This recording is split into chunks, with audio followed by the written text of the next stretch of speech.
Hello, hello, hello. All right, it's 8 o'clock, so we're going to go ahead and get started here shortly.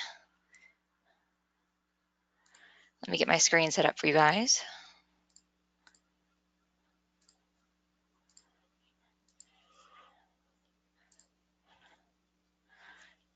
Okay, let's see.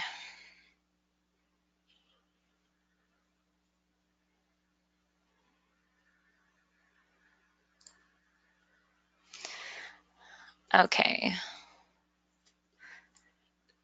Okay, can everybody see my screen? See if we can get this set up here. We can. And everybody can hear me then, I take it? Yep. Okay, great. Okay, so let's go ahead and get started. It's 8:01. Today we're going to be talking about voice broadcast campaigns. So let me just move this over here. As you guys know, last week we did talk about text messages for the class that I was on, and today we're going to be talking about voicemails. So we have quite a bit to cover here. I'm going to try to keep it as specific to voicemails only and not get too branched out to other things. But I was thinking about this morning, and one thing I wanted to touch on from last week that I don't know if I went into or not that was kind of important was with the text messages. I don't know if we talked about this or not, but when you are sending text messages, you need to make sure that your contact record has a mobile phone number in it. So we'll get into that a little bit more today just so I can remember to go over that when we're going over the voicemails, because it is different. You don't have to have a mobile number in to send a voicemail, even though the system is designed to send your voicemails to cell phone numbers. So let's talk about that a little bit more first as far as the data goes. When you're importing data for a voicemail campaign, you'll notice that on the import options, you do have the ability to put multiple things in. Well, this is more of a contact stuff issue, so let me not get into that in too much detail. But basically, for your voicemail campaign, if you have a phone number with your contact record, it just has to be either or. It can be a regular phone number or a mobile number as far as your import options go with the system. But to actually successfully send a voicemail, the system will not send to landlines. So I don't know how many of you have had much experience running voicemail campaigns, but that's why we typically are looking for cell phone numbers. But as far as from a technical standpoint, you can import the leads with the phone number in either field, and the system will send to one field.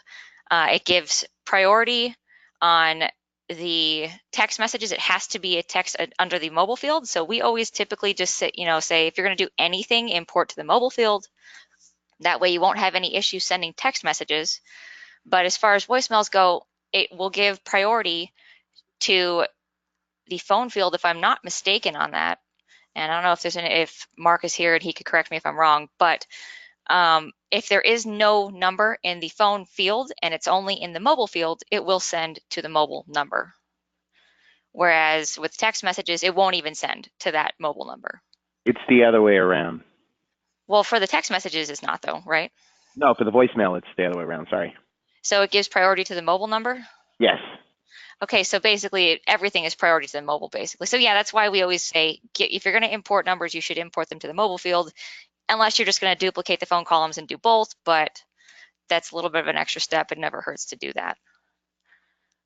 So anybody have any questions on that, just remind me at the end and we can go into it further. But I think that I covered that pretty extensively. So let's get started. Now that you've got like I said, I don't want to go too much into the contact stuff, but as you see here, you have a couple different options for sending voicemails. The first one is your voicemail broadcast. The difference between this one and the broadcast and follow-up is simply that the follow-up will allow you to add follow-up broadcasts to your voicemail campaign, whereas this top one is pretty straightforward. You're just going to be doing a single broadcast. So very similar to the text message stuff we covered last week. As you noticed, most of our campaign sending options have like the actual first setup page is pretty similar between all of them with a couple different variations, obviously. But it's kind of a similar format between all of them. So for your voicemail campaign, you're going to need a phone number to send from, a caller ID. And my suggestion for your caller ID field, before we even start, this is why I'm telling you this now, is that I have made the mistake on more than one occasion, or actually I think I've only ever done this once where I've used the wrong phone number because I'm somewhat dyslexic. So I always say copy this number for your own use and set it aside. Don't ever try to memorize it because if you're anything like me, you could probably make a mistake on that. So it's just safer to do it this way. So let's go ahead and get this started. We're going to call this one your test, just a test campaign. And the group we're going to use here is going to be one I have created already. Tags, skip lead tags, very similar to what we discussed last week. If you wanted to send to certain leads with a specific tag, you would insert that tag here if you have them created. If you want to skip leads with a specific tag, you could skip those leads with a specific tag here. So now we're down at the caller ID. This is where that little notepad I just had comes into play. I'm going to copy this number that I pulled for this campaign. I'm going to paste it here, okay? You never want to include the 1. If you do include the 1, it will not work properly, and I don't think that the system will even allow you to do it. Let me just test it so I can demonstrate that for you. Okay, so yeah, this is exactly what will happen. Make sure you never include the 1 because you only get 10 digits here, as you can see right here. So this is also really important. And as you can see, my last number on this particular phone number just got lost because it's too many digits.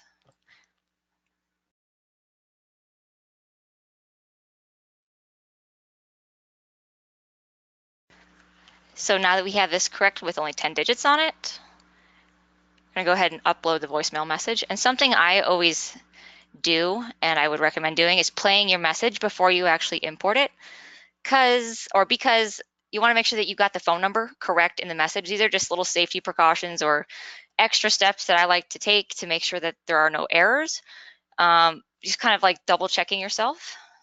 So on this one, I would want to, I don't know if I can actually play it here and you guys will be able to hear it. So I don't think it would make much sense for me to do it, but I would actually play it myself and make sure that the phone number is correct, which it is because I just recorded it.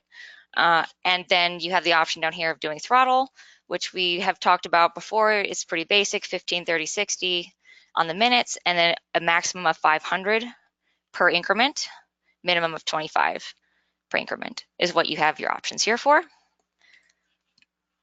Time constraints, of course.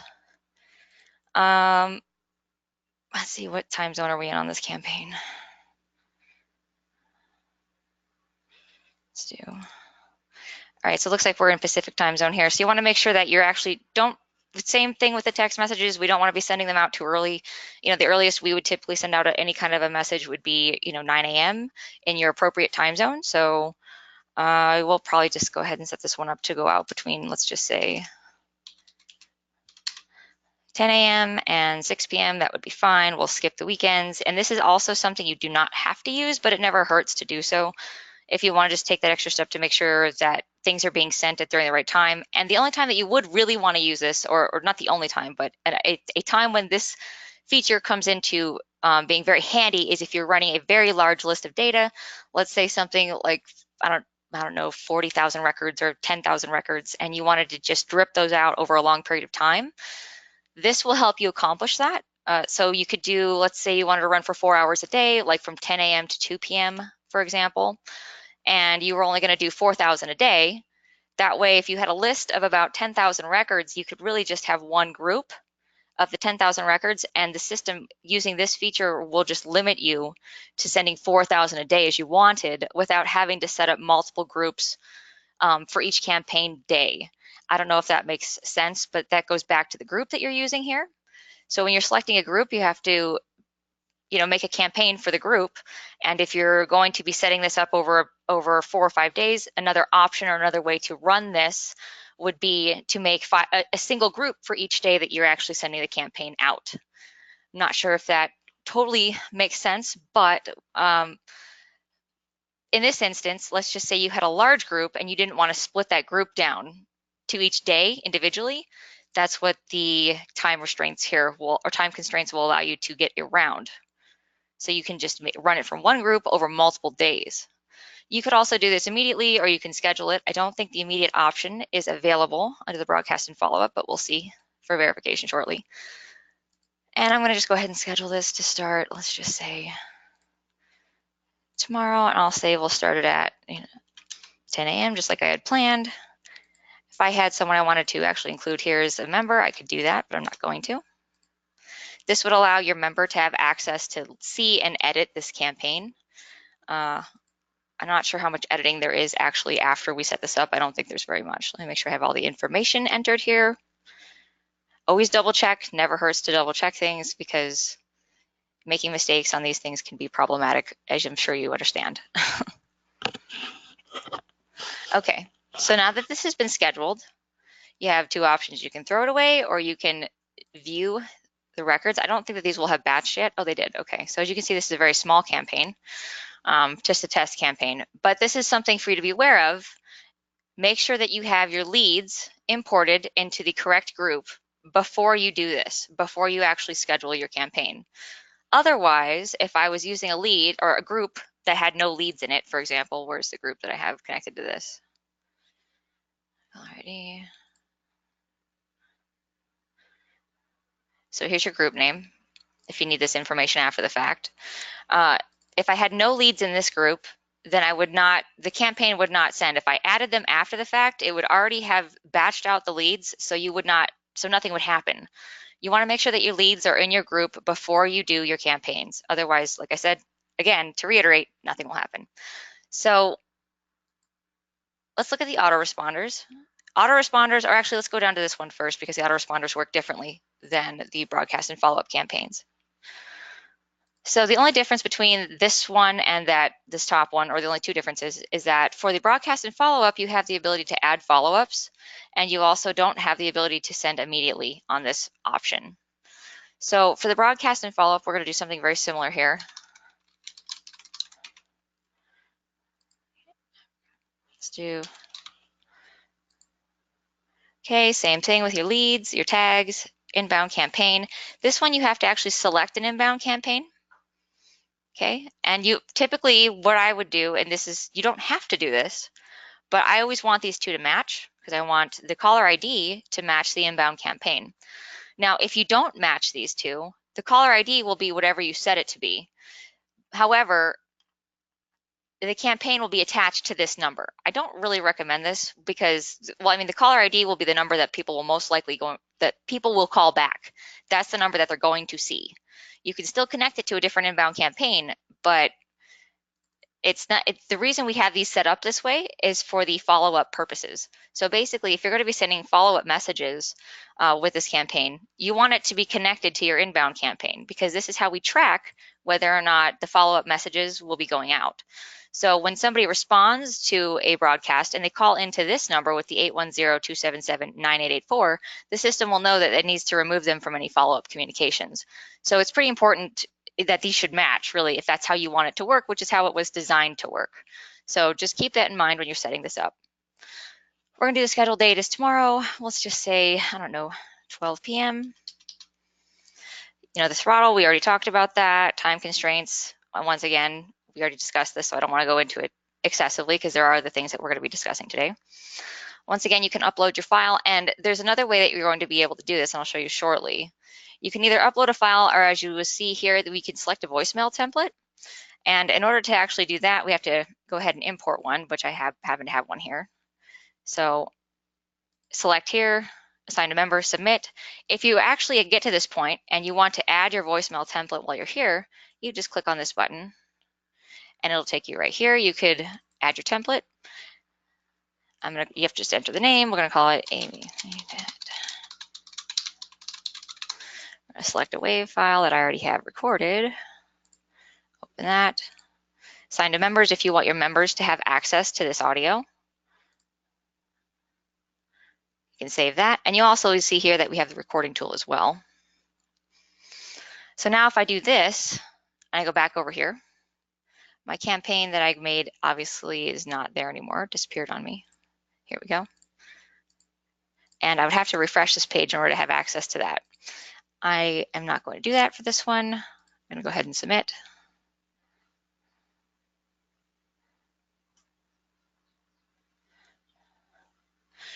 Okay, so as you see, this screen's a little bit different than the other one because, once again, we have the ability to actually add follow-ups here.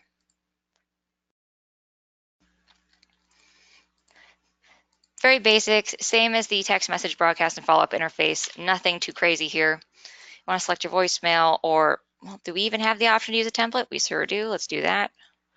Use my template right here. Click submit. So now as you see, I will have, these are both going out on the same day. That doesn't really, oh wait, no, this is this date added, I apologize.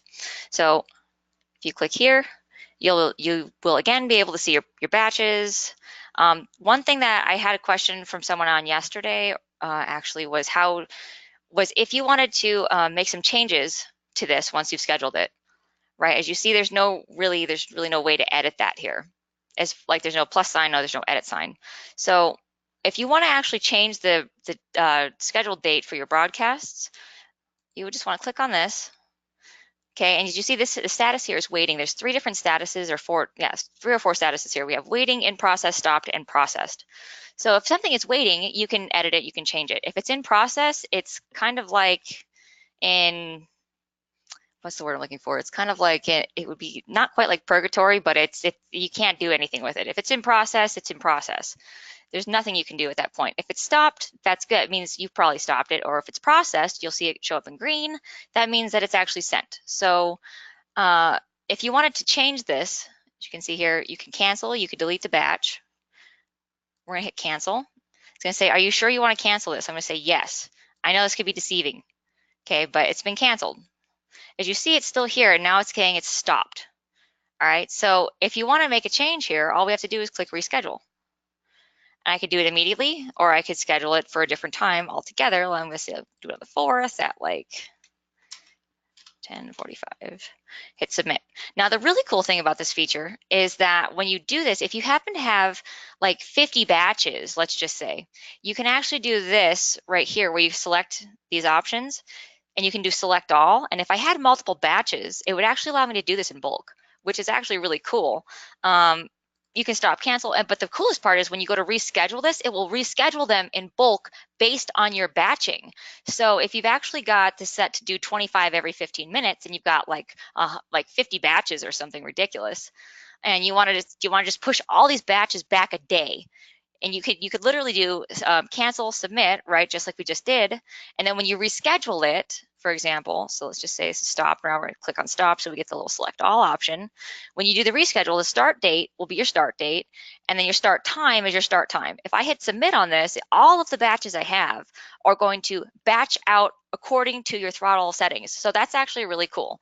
It's a good feature, and it's a lot kind of scary, I think, to play with if you aren't familiar with it, but I just thought I would let you know. This is something good to know, that it's not as difficult as it seems. So that would be how you would edit your batches if you have them here. Now, just to kind of split things up a little bit before we get into the autoresponder part of it, well, let's go ahead and finish with this. And then we'll get into the voicemail, like, you know, how to record a good voicemail, the specs of the voicemail and stuff like that, because that's also very handy to know when you're running these campaigns, how to do this successfully as far as the actual audio goes. So we'll just kind of do the same thing really quick, just kind of run through this. I know that this is something that's I think we touched on last week with the autoresponders. Again, with the future follow-ups, no means that they're not going to get subsequent messages if they respond, versus yes, you want them to get all the messages regardless of whether or not they respond. Okay, so very important to set this. Most people will set it at no, because when someone responds, they don't want the person to get subsequent messages, since the autoresponder is set up in a sequences to where you set up a message followed by a message in a cadence. So that's the nature of this particular type of campaign on the autoresponder. So for the group, we'll go with the voicemail broadcast test. Sorry, excuse me about that. Skip leads, you know how this works. We already talked about that. Caller ID, again, if you're going, this one doesn't have the campaign connection to it, but the caller ID is still essentially works the same way, and you want to make sure you get the number correct. I'm going to do the copy paste. Always do the copy paste if you're ever doing this, because if you make this mistake once, you will regret it forever. Don't ever get the wrong number in there, because there's just nothing you can do about it if you do. I've had campaigns go to someone's cell phone one time, some random person. It is disaster. Make sure you copy and paste the number. Okay. So throttle, this one allows you to throttle a little bit lower than some of the other options, but still goes all the way up to 500. Constraints are required on this. So you just set up your constraints, or if you don't set them up, they will just be as is defaulted in the system.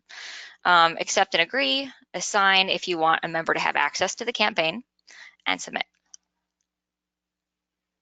And then from here, you start adding your voicemails, which can be done using the voicemail templates or by uploading your intervals. And we already discussed this quite a bit last week, but I do believe we went over the fact that you can add multiple messages on the same day, which is pretty cool. You just can't do it on day 0, which is going to be instant. But if you're doing it on day 1, for example, you could do set up this one to go out at, let's just say 10 o'clock. Select a voicemail template just for the sake of discussion. Okay, so now I've got this on day 1, I believe. After day 1, I could do another one on day 1 later that day. I could do multiple ones on that day. Would be maybe a little obnoxious, perhaps, depending on the nature of your campaign, but these options are available to you. So, and you could just do this out as many as you like for as long as you like. And as far as editing goes, this has a little edit feature right there for you to make your changes.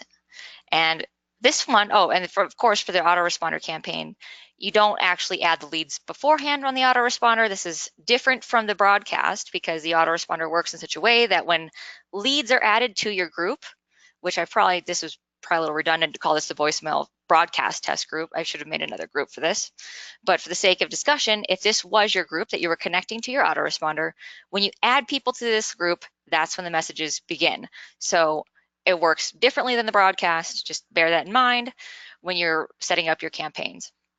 Now, before we go into delivery reports and the Ringless voicemail templates, which we already covered, but before we get into the delivery reports, I wanted to kind of go over how to record your voicemail, because this is something that we see people make mistakes with very frequently.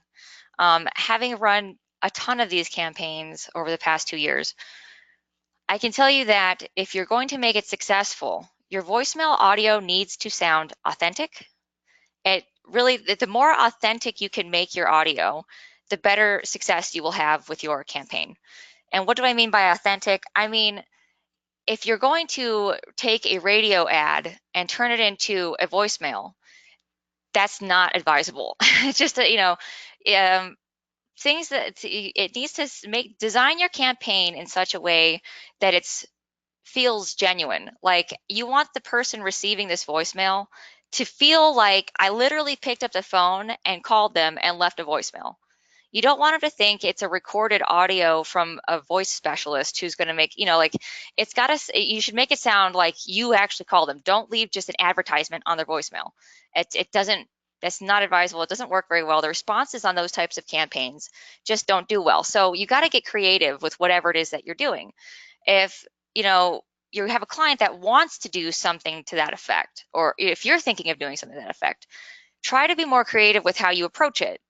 Maybe you need to reconsider, your angle, for example. I don't know if I can play audio on this so that you guys would be able to hear it, but I did actually record a voicemail for a debt relief campaign that we were kind of toying with to give you this idea on how to do this. So like I said, I'm not really sure if this is something that will work or not. I don't know if you guys have any experience with that, if Mark is still on or not, but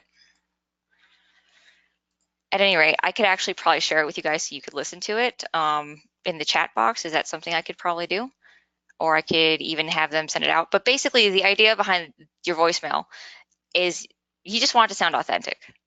And when you're scripting it, I could actually probably show you some of the scripting that we've used, but shorter is typically better.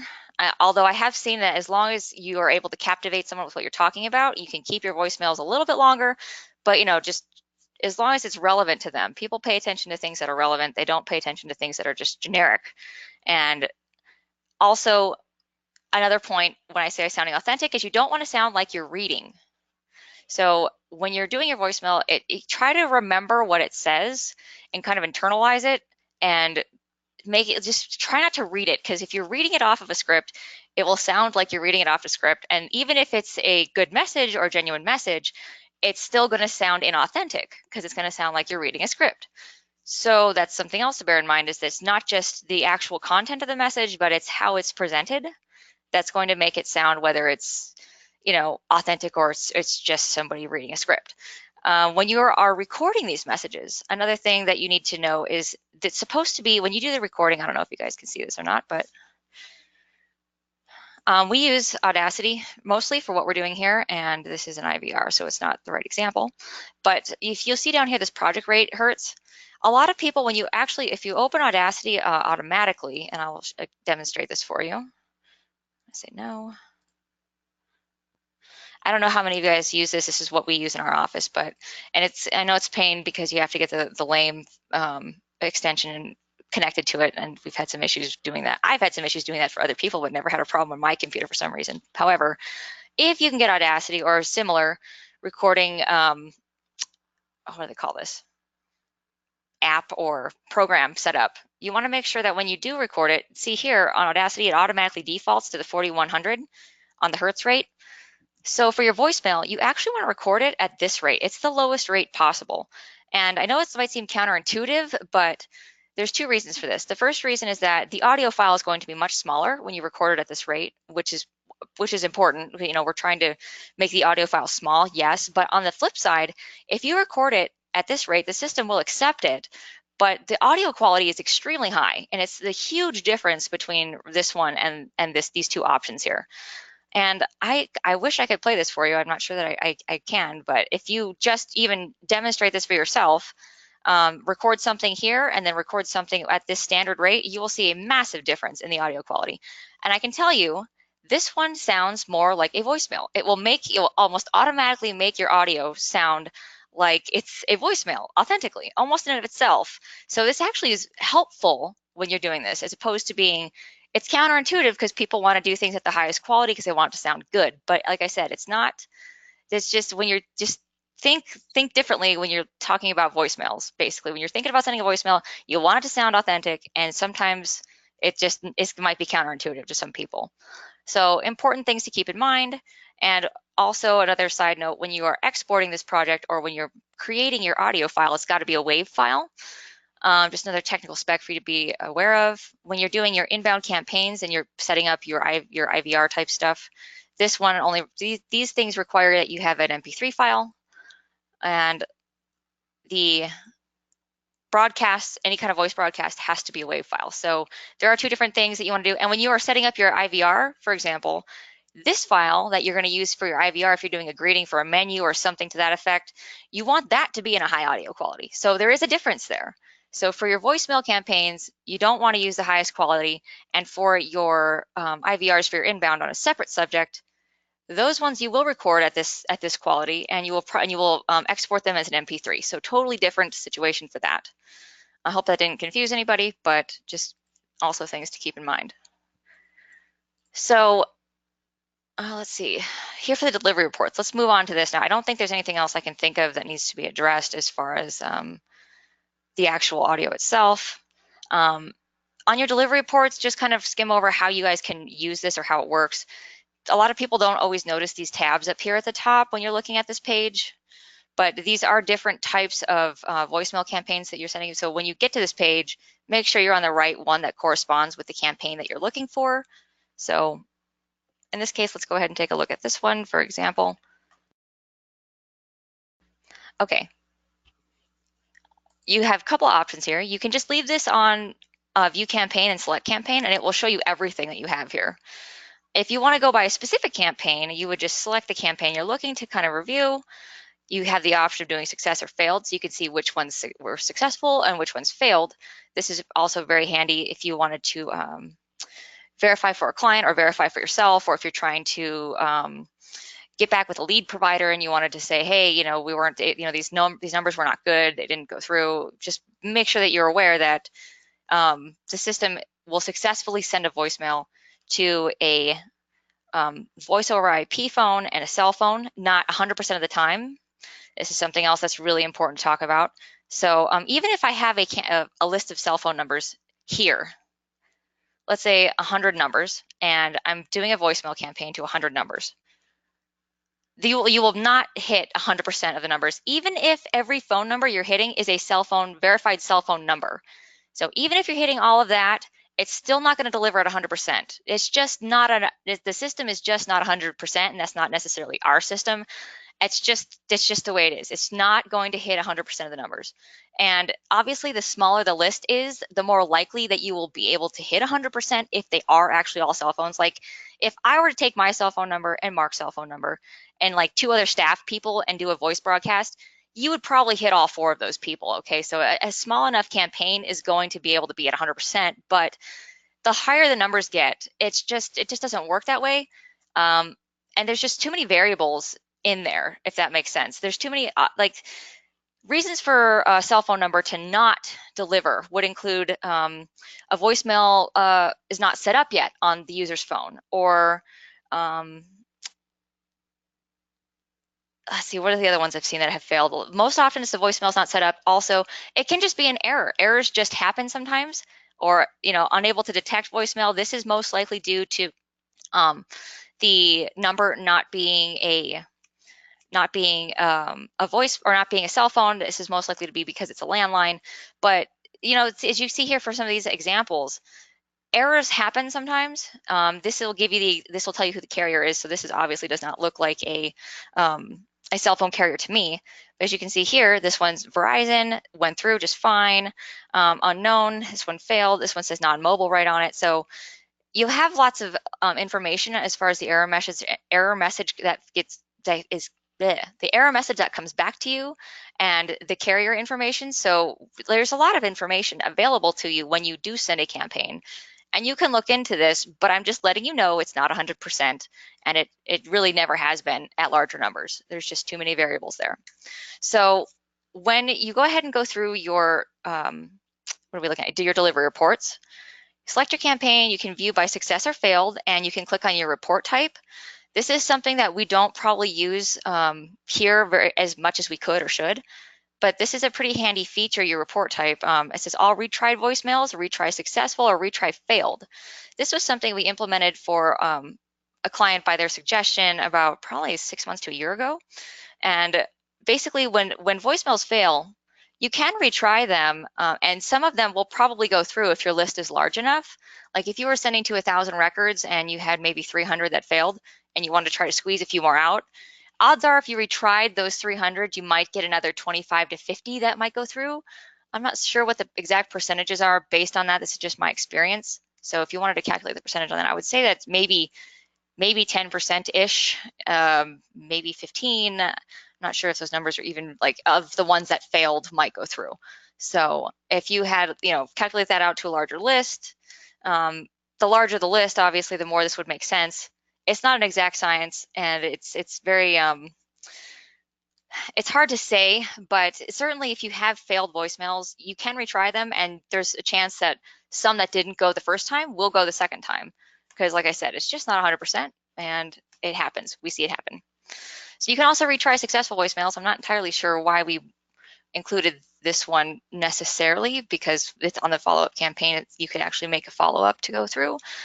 But the only difference would be if somebody responded to your campaign on a broadcast and follow-up, they might have gotten a successful voicemail, but if they responded and would not get a follow-up, therefore, you could do this retry successful voicemails if you wanted to do that. And it would give the voicemail to everyone who received one, regardless of whether or not they responded. So take a second to digest that if that's confusing. And then you have the third option here, all retried voicemails, which would be nothing at this point because I haven't actually run either of these campaigns. You also can select your date range and, hit filter listing, obviously, and it will filter accordingly. I don't think that this is going to show anything recently. It looks like September 24th was the last one. Obviously, export feature right here, very handy for you to be able to sort through and look at these in more detail. And the same should be true for all of these different options. You basically have the same kind of setup here for all of these. Obviously, we haven't run anything with the autoresponder. Doesn't appear on either of these. Yep, nope. So, and then the event reminder log. I have to admit, this is a new one on me. The event reminder log, I'm not even sure where this comes into play. I'm not sure if anybody else is here that wants to chime in on that. This seems like something that would be related to the calendar. So sorry about that one, but I'm not entirely sure what this one does. So I will have to remember to get back to you guys on that one from Mark, because this looks like it's supposed to be related to the calendar, perhaps, or something else. Not entirely sure, but I will get follow-up for you guys on that. Completed campaigns is very similar as far as this one kind of gives you the rundown of what's going on. You can see here if a campaign is done, success, just an additional way for you guys to actually see what exactly is going on with your delivery or with your campaigns. And this is for the voicemail campaigns are actually very simple to use. They're not very complicated. They're pretty successful. I mean, I think that they work much better than voice broadcasting, which is, not really, it's not obviously, or, voice broadcasting is not something we even do in our system. And I don't particularly like getting voice broadcasts. This one, the voicemail campaigns allow people to really get those things on their phone and check them when they feel like it, get back to you at their leisure or when it's convenient for them. So I happen to think that it's actually a pretty good method of communicating with people. And do we have any questions? I'd like to kind of go over your questions. I think that would probably be a better way to spend our time for the remainder of the time that we have. So I'm going to pull up your questions here and see if we have anything. I know that we have some people on here answering questions for you guys.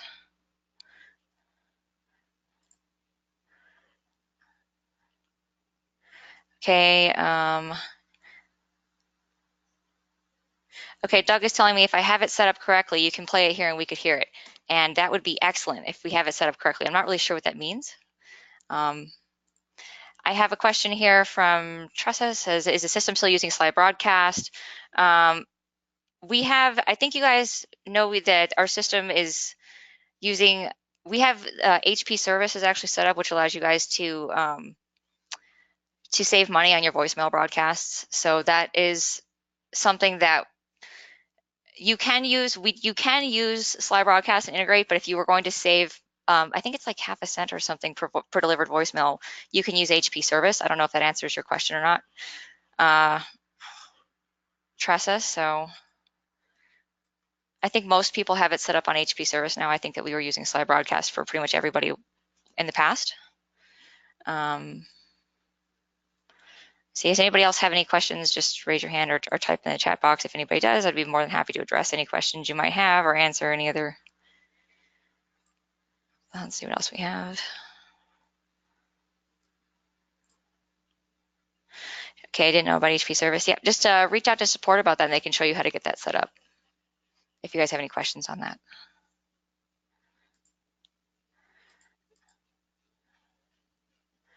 Okay, had some questions about the previously recorded sessions. Those ones are actually on YouTube. It looks like they were answered. Okay, that's really all I have for you guys. I could try to at least get that. You are still using slide broadcast API though, correct? To my knowledge, yes, that is what we're using.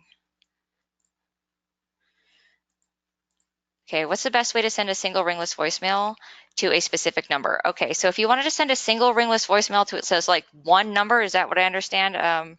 Reagan, was your question? The best way to do that to a specific number, so let's just say you wanted to go to a single contact, then if I understand you correctly. Best way to do that would be through the contact manager probably. And to do that, you just want to click here, go into your contact manager. As you can see, we have a bunch of celebrities in here we can communicate with. View activity is what I clicked on. Okay, and from here, you see you can actually send a text message, send an email. This is dial pad and transfer, book appointment, copy, move, lead. And I'm actually wondering, do we not have the ability to send a voicemail one from here? So as far as I understood, that we always had that, but I guess not. So I guess the best way for you to, if you can't send it from here, which doesn't appear as though you can send a single text message from here. And I would have thought we could send a single voicemail from here, but I guess you could always call them. There's a couple, so you can always call them actually yourself and leave the voicemail manually, or you could always just set up an autoresponder, right? If you think that you won't want to send this to anybody else ever, like if you're just saying you just literally want to send it just to one person, I would probably just literally use the contact manager and I would call and you could leave the voicemail using the audio drop down that we have. But even better, if you think you might want to send it to other people in the future, it would probably make the most sense to set up an autoresponder campaign, create your campaign, include the one voicemail that you want to send, and then you would just simply move your contact into your autoresponder group. So let's just say I was going to use this one right here, my test group with the voicemail broadcast. This is my group that's connected to this one in my autoresponder. So I could take my contact over here. Let's see if I have anybody on here who's not in that already. This one should not be. So this, let's just say I'm going to send it to our support team. Okay, I'm going to do copy move, select my group, which was the voicemail broadcast test group. Okay, just click that and hit move. And once I do that, this lead will then receive that voicemail that's connected to that autoresponder campaign. So hopefully does that answer your question? Those are your options there. There's oftentimes many ways to do a single thing through the system. So also always keep that in mind that it's kind of like, I would say it's kind of like Microsoft versus Apple in my experience, because like in Microsoft, there's like 10 different ways to do like one thing, whereas most Apple products are kind of like streamlined. Like if you want to do one thing, there's one way to do it, but you know, there's certainly many ways that you can actually do things within the system. So that's how I would do that for just one person. But anything more specific, any more questions from anybody else on how to use the system or how we can leverage voicemails to your benefit? Anything to that effect would be good. I could try playing this audio to see if it would work, because now I'm really curious if I have it set up correctly, but I just don't know if I do or not.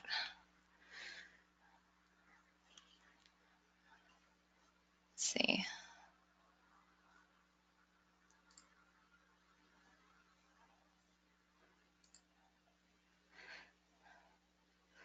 Actually, let's just do it to the voicemail template since I uploaded it.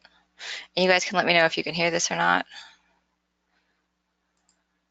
Hi, this is Amanda with ABC Debt Relief Services, and I was actually reaching out because it looks like a while. Is this something that you guys can hear? I don't know if you guys can hear that or not.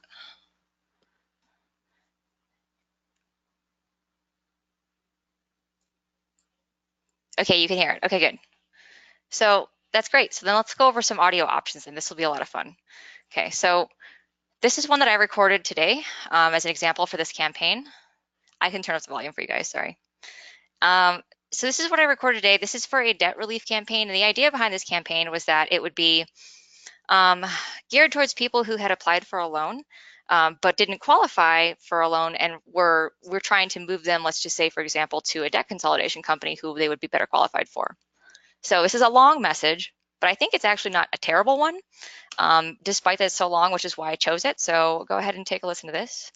Hi, Oops. ABC Debt Relief Services, and I was actually reaching out because it looks like a while back you were interested in getting a personal loan, and I'm not sure if that went through or not, but we actually specialize in helping you to consolidate all of your debt into an affordable monthly payment so you can save yourself some money. Basically, let's say you have $10,000 in credit card and personal loan debt, and let's say you're paying $1,200 a month. We can actually roll all those payments into one easy payment that would be much lower. So the whole process is quick and easy. Give me a call when you get this so we can get you started. My direct line is 810-277-9884. Again, that's 810-277-9884. Thank you so much. I look forward to speaking with you. Bye-bye.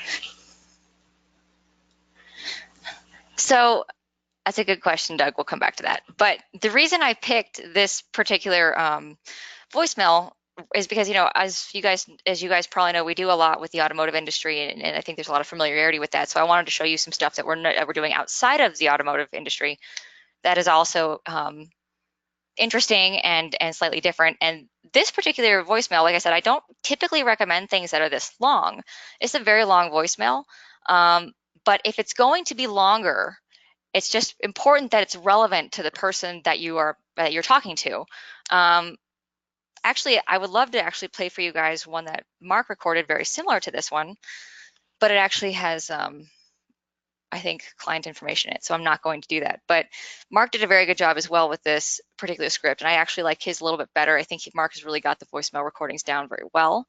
But I wanted to also play for you an example of an audio that was not so good. Oh, rats, I don't have it up. Okay, I'd have to find it, and I would be concerned about, okay, so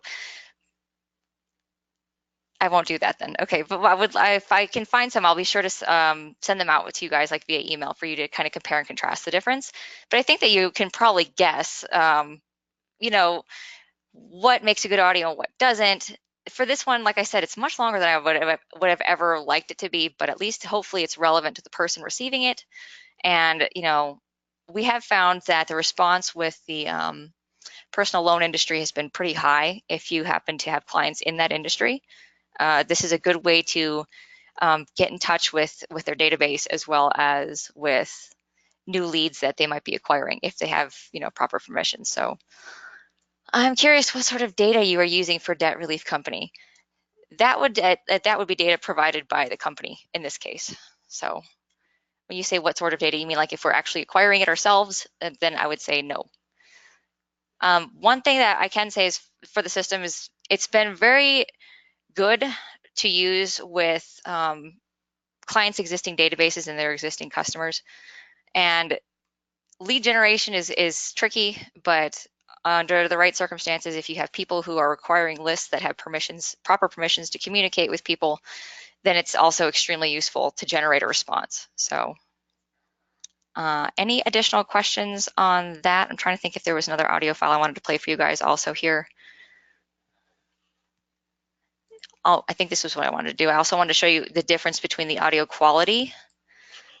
So as you see, like the one that I was just playing for you guys was a voicemail, and it was at that 8,000 hertz. So I was going to play this one, which was for the IVR.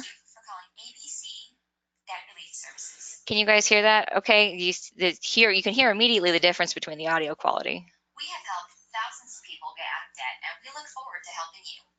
If you have $10,000 or more in credit card debt, payday loans, installment loans, or other unsecured personal debt, you are a great fit for our program. If you have a monthly income, bank account, and a desire to get out of debt, please press 1 to speak to one of our debt specialists. All calls are confidential.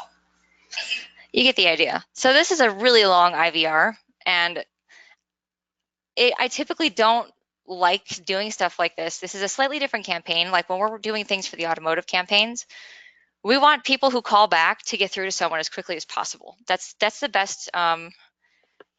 It is a lot louder and sounds salesy. It does. And see the quality for this one and the nature of the scripting. Obviously, your inbound campaign IVR is going to match what you're trying to do.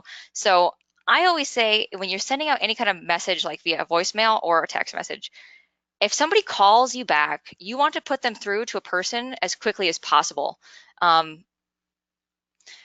Yes, exactly. More prone to get complaints probably with the sales. Yeah, so this would not be something you would ever want to send out as a voicemail, just so you know. I have this here recorded, and this is actually being used as an inbound IVR.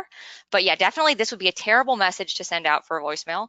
And for obvious reasons, I shouldn't even have to go into that, right? For the way that voicemails are set up to work.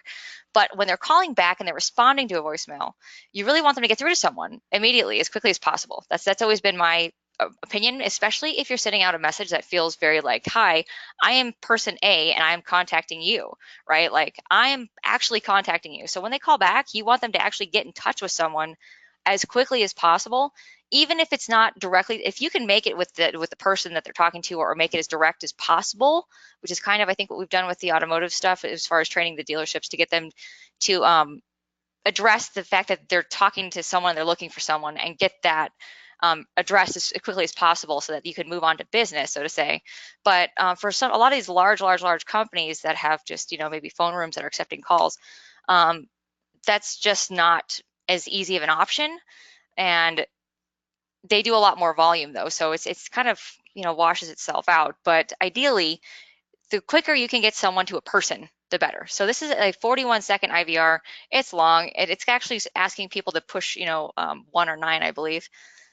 Let me reopen that. And I don't have this set up as that. I was just kind of throwing this in here. I have this set up as greetings. So it's not even the correct way to set this up. If you're doing a 1-9 campaign or a press or a multiple or menu campaign. Apologize for that. But the idea here is just that we're actually using this to kind of filter out people who don't qualify. Also not ideal way to use your IVR. I mean, you can do that with it, but I mean, ideally, if you can get your data to do that for you, that'd be the best way to do it. So, see, actually for an inbound call flow, that sounds good. Yeah, like as far as exactly for the inbound call flow though, the audio quality on this, right? And like it sounds professional. So yes, you're correct on that as far as it sounds professional and it sounds good quality. It's pretty simple. It's a little bit longer than I like, but it's not, it wouldn't be unheard of for people to call back in and get this. But I just think it's best whenever you're doing any kind of voicemails to get someone through to a person as quickly as possible, with as little in between that, as whatever is required to being the bare minimum. So, but you can hear the difference in the audio quality definitely, and that particular audio file is about 41 seconds. So it's actually shorter than the voicemail audio file that we were sending. I think that was like 45, if I'm not mistaken. You can just verify that really quick. Yeah, see, this one's like 45 seconds. So this one's actually longer than the IVR, which is kind of ironic.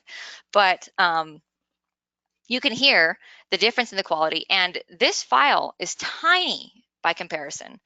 This other file it might have been over a megabyte. I don't remember, but it was one something. This little one that for the voicemail is tiny. So it actually will it'll upload quicker to the system, and it will be easier for the system to send it more quickly as well when you're actually doing the broadcast. Little details that are probably not that relevant to you, but just, FYI, good to know. I'm trying to think if there's anything else I could possibly kind of get into here that my experience could help you with, but I'm kind of running out of things that I could come up with to give you specifically on the voicemail stuff. So does anybody else have any additional questions? So I don't just keep you guys for nothing. I'd be more than happy to help with anything that you guys might come up with. I've seen a lot of questions here we've already kind of addressed. And okay. I'm not seeing anything else here that we haven't already talked about.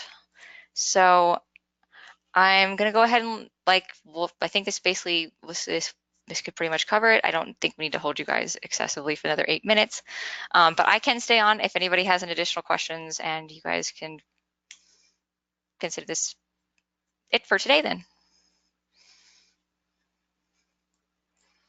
No problem, my pleasure. I will stay on for at least another few minutes in case anybody else has any questions, but you guys are free to go. Thank you very much.